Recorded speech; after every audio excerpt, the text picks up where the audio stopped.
Thank you, Cookie. Um, as Cookie said, before I came here, I actually founded a domestic violence agency in the city of Detroit because it was so few domestic violence agencies. There's only one domestic violence shelter in the city of Detroit, specifically for domestic violence victims. And there were no other real agencies providing services. And so some community people who had an interest in the area decided that we should start a new agency. And it was four of us. And they kind of elected that I be the CEO, and they all went on the board for a short while. So I worked there for 5 years before learning about this opportunity to come here. And I recently became the president of the board, so that agency is still running. So while I was there, we worked with we had received a grant with the elder law of Michigan, and we used to do trainings to law officers on recognizing elder abuse. And so when we decided to do the Lunch and Learn series, we didn't want everything specific to cancer, because cancer survivors have regular life issues going on as well. And oftentimes they're in the state of being caregivers or working with caregivers. And so unfortunately, sometimes elder abuse happens, domestic violence happens. If you think about the domestic violence stats, 1 in 4 women in their lifetime will experience domestic violence. So that includes if you have cancer. You're not excluded from it, because you have cancer. And so what I wanted to do today is just really talk about what is elder abuse, what is domestic violence, what's the signs of both of those things, and then just to share with you some community resources for elder abuse and domestic violence. So the official definition of elder abuse, and you have the PowerPoints if you want to go through and take notes, is any form of maltreatment of an older person by someone with a special relationship with that person. So we know abuse happens in nursing homes and facilities, but in this particular training, we're only talking about abuse of an older person committed by someone that they know. Okay, and most elder abuse happens within that situation. Older persons vary from state to state. In Michigan, it's 65 and up. Okay, this is what's called a power and control wheel. It's very popular in domestic violence trainings and educational workshops. And what a power and control wheel is, this outer realm is the manifestation of the abuse. It can be physical or it can be sexual. It's the actual abuse or the threat of abuse. These little pie slices are the tactics that perpetrators use to get to the abuse. But at the center of the wheel, that's the goal, power and control. So when you talk about domestic violence, when you talk about elder abuse, the goal of it is power and control. This particular wheel was developed by the National Clearinghouse on Abuse in Later Life. And what they did was a project on elder abuse. And they talked to women who had experienced elder abuse. They took the domestic violence power and control wheel, which we will talk about later, and adapted it to what the elders said. So a lot of the tactics are similar, but the difference with elders, they added this intersection of emotional abuse and psychological abuse. So as we look at these tactics, which we're going to go through, You start here. Targets, vulnerabilities, and neglect. If you look at the handout, it tells you some of those things. And so I'm 80. Okay, I go to bed and I turn the stove off. I was baking cookies, so I turn the stove off and I go to bed. When I get up in the morning, the stove is on. Next night, or next time I bake cookies, the same thing. I'm starting to think I'm crazy, like I'm losing it. But no, the perpetrator is trying to make me think I'm crazy. Or if I need my glasses, say I like reading before I go to bed, and I go to get my glasses, and they, move my glasses, or I'm not going to give you your glasses until you do X, Y, Z. So I've targeted one of my vulnerabilities. Like I can't see very well. So first thing I do, I have on contacts right now, but the first thing I do when I get out of bed is reach for my glasses. And I can't imagine if somebody kept taking my glasses and threatening me, you do this, sign this paper and I'll give your glasses back. Give me $50 and I'll give your glasses back. Okay? When you talk about denies access to spiritual traditional events, when you think about the elderly, especially in certain cultures, what's something that's very important to them? Bible. Yes, Bible and church. So I'm not going to take you to church. And there's a variety of reasons why I might not want you going to church. Tell friends that what's going on. Exactly. So those, you can dissect each of those, and some of them are psychological and some of them are emotional. Uses family members is huge in elder abuse. Those grandbabies. I know my parents turned into something different when I had a child. Like, who are you? So imagine me threatening them. I'm not going to let you see your grandchild anymore. So none of these are physical. We always think of the physical. Every example I gave is not physical, but it's as powerful as a slap or a hit. It's a threat. It's using something else so I can get what? Power and control. So as you talk about the types of elder abuse, you do have the physical, of course. And even with that, perpetrators, batterers are very smart. So you might not see it. They might hit you on the back or on the hips. And since this is a hospital and we have staff here, that's why it's important to look for those things. Because I'm not going to blacken your eye if I know you have to go to the doctor, and elderly have to go to the doctor quite a bit, or other places. Sexual abuse. And when we used to do this, people are like, oh, who would want to abuse an elderly person? It's not about the sexual attraction. It's about the power and control. If you bring it back to that, that's what it's about. So it's not that I'm attracted to you. It's that I have power and control over you. Emotional, we talked about that. Neglect. Elderly are sometimes dependent on people feeding them or cooking for them. So I'm just not going to show up for 3 or 4 days. I'm not going to bathe you. And that's not to be confused with self-neglect, because some elderly won't take care of themselves.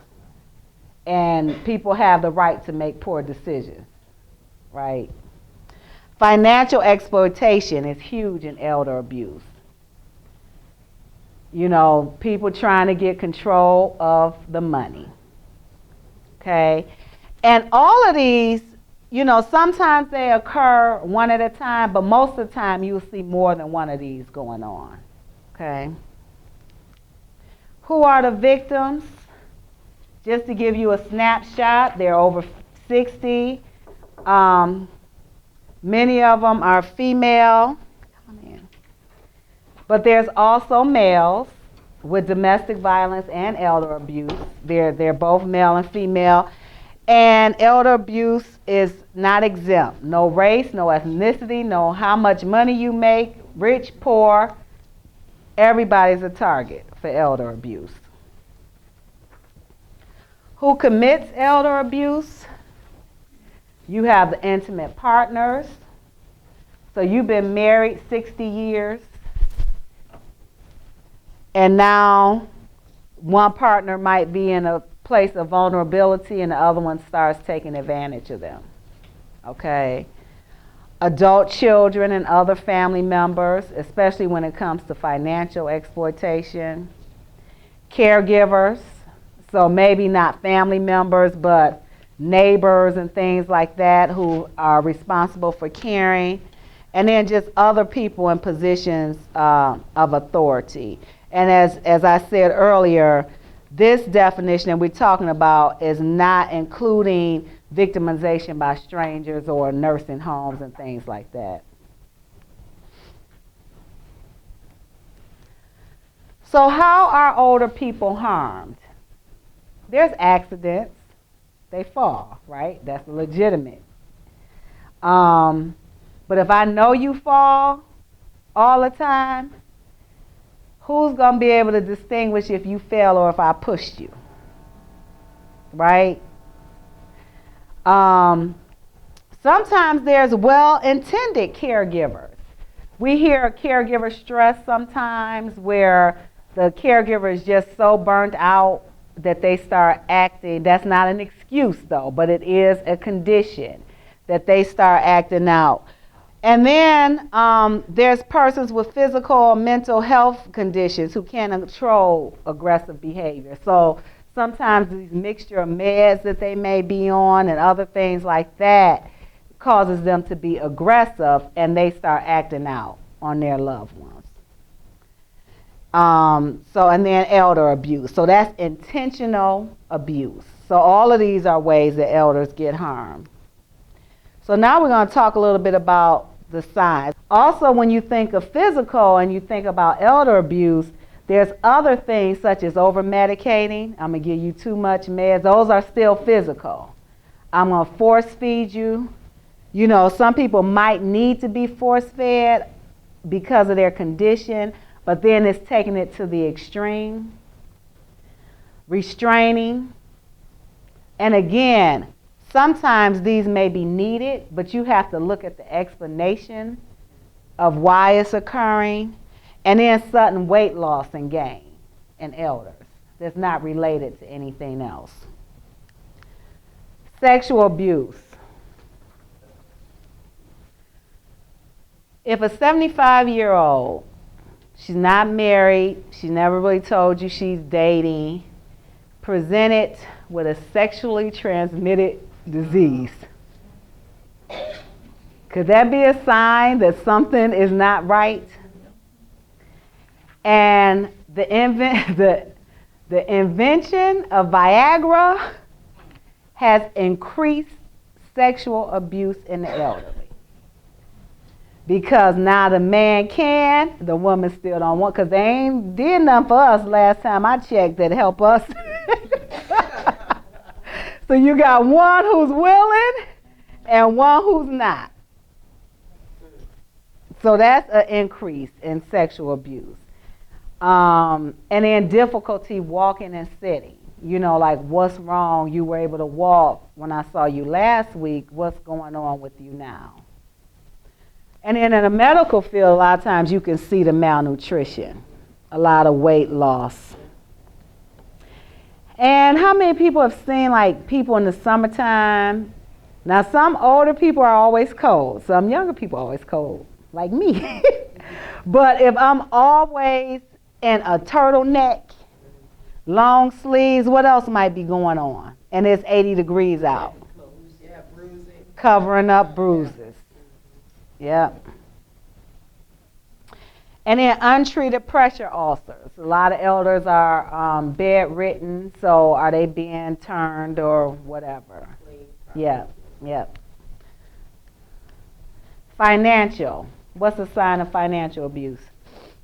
Unexplained bank activities on their bank statements. New credit cards. Yeah, that's a big one. You know, usually older people are not trying to start credit cards. So if you see an increased mail, say there's an elder you take care of something, you're like, why are all these credit? And then you know once you apply for one, you start getting a bunch of credit card applications. So why are all these credit applications coming? Because 9 times out of 10, somebody is taking that application to open the credit card in their name or something like that. Coercion, taking the elderly to the bank, to the ATM machines. So monitoring the bank statements are important.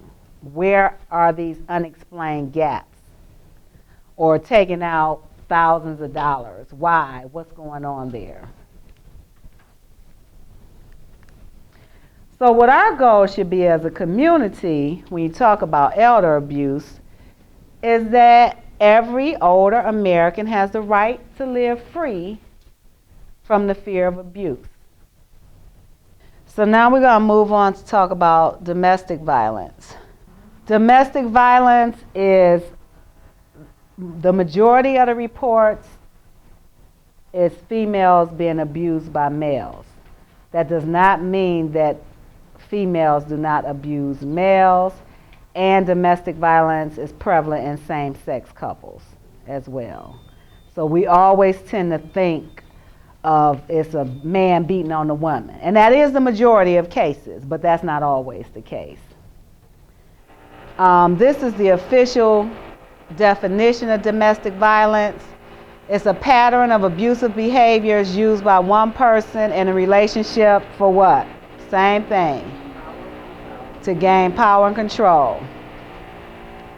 So this is domestic violence, power and control. Will, I really don't like using this one, but I couldn't figure out how to embed the one that because this is gender specific. And I like to have everything gender neutral because it does occur in all types of relationships. But again, you have the outer rim is the violence, with the goal being power and control. And these are the tactics, these pie slices are the tactics that's used to obtain that power and control. So we're going to go through these because I like doing this. If you see using fear, abusing her feelings or his feelings, abusing the feelings, what is that? That gets to that emotional abuse that we talked about. Isolation. I'm going to show you how all these play together. Denying and blaming. Using the kids. Being bossy, or this is using privilege. Being bossy. That gets a little bit more of making all the decisions. Financial abuse. It's a little different than elder abuse. He holds all the money. Bring your check home. Or better yet, Everything down to the yep, penny. don't work. Using force and threats. And so when we take this, and I just want to, when we are tempted to say, or we hear somebody say, why don't she just leave? I want to give you a scenario using several of these. Because remember, they're not one. It's usually not one. So I've been with my partner for 5 years. Now, batterers are very cunning. They ain't going to really hit you the first date. They ain't just come out, pow, hit you the first date. It's a gradual process. It's a cycle. So I'm 5 years into this relationship. We have a child, right? Every day, he calling me ugly. Ain't nobody gonna want you, you ugly. Ain't nobody gonna want you, you ugly. Ain't nobody gonna want you, you ugly. Every day, I'm hearing that. No matter how fine I thought I was in that relationship, by day 655, I'm starting to think I'm ugly, okay? He has isolated me from my family, or they mad at me because I keep going and coming, okay? So I haven't talked to my mother, I haven't talked to my sister or my cousin just mad because I won't make up my mind if I want to leave or stay.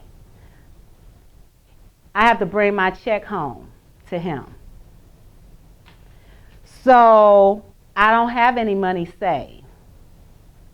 So when I make the decision, I came to some domestic violence support groups. I done got enough. I'm going to leave. Where I'm going?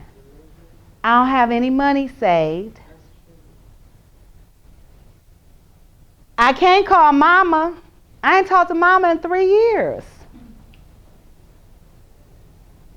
What am I going to do with my child? And I think I'm ugly, so ain't nobody else going to want me. So it's a combination of these things. It's not just one thing.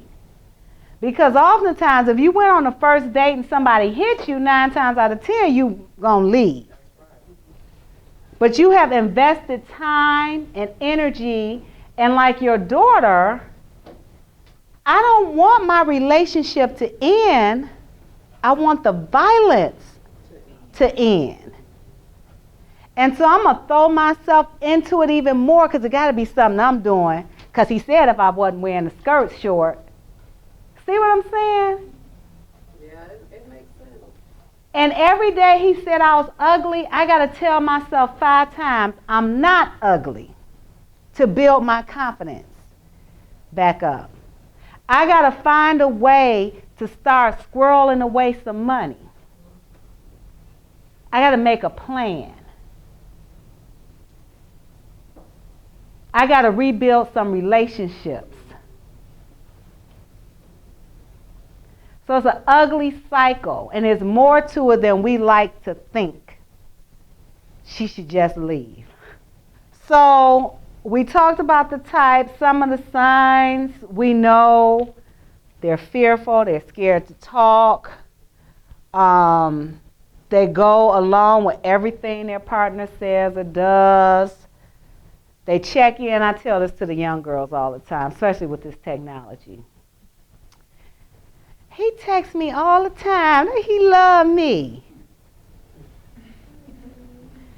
He texts me, I'm at the store. 5 minutes later, where you at? I'm still at the store. Where you at now? I'm on my way. That ain't love. At some point, it crosses the line. It crosses the line at some point to have to check in every second. You know, you got to make all the decisions. I can't speak. I don't have a voice. And we see people like this all the time. We see them. Yeah, it's real. Receiving harassing phone calls. They talk about how jealous their partner is. I hit the door. I fell down the stairs. Be like, how you get that hit by falling down the stairs? I don't see that. It's unexplained, you know. Always missing work. Domestic violence is a huge factor and bottom line for workplaces. Missing work because they have a bruise or something they don't want to explain. Again, dressing. You got on the turtleneck in 90-degree weather. Used to be bubbly and friendly hanging out. Now they don't hang out. They don't have any friends. And they don't go out in public without their partner. Again, some people like relationships like that. They do.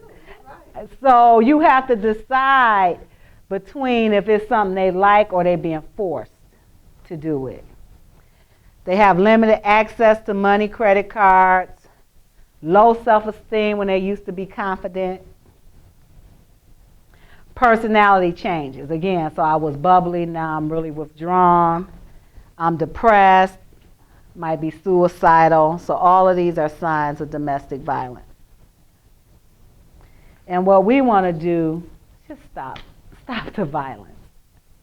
We want to live in a world where people are free from violence, be it elderly abuse, be it domestic violence, be it sexual assault, which is a whole nother thing.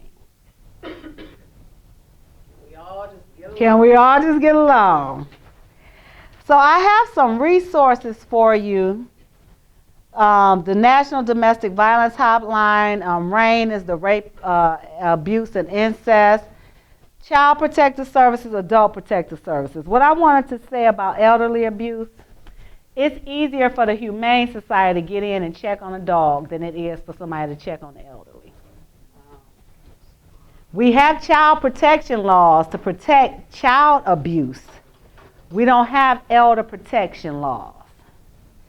So my friends that work at APS, Adult Protective Services, they hope it's a pet in the house that they can see in the window. Because then they could call Humane Society to get in the house to see what's going on.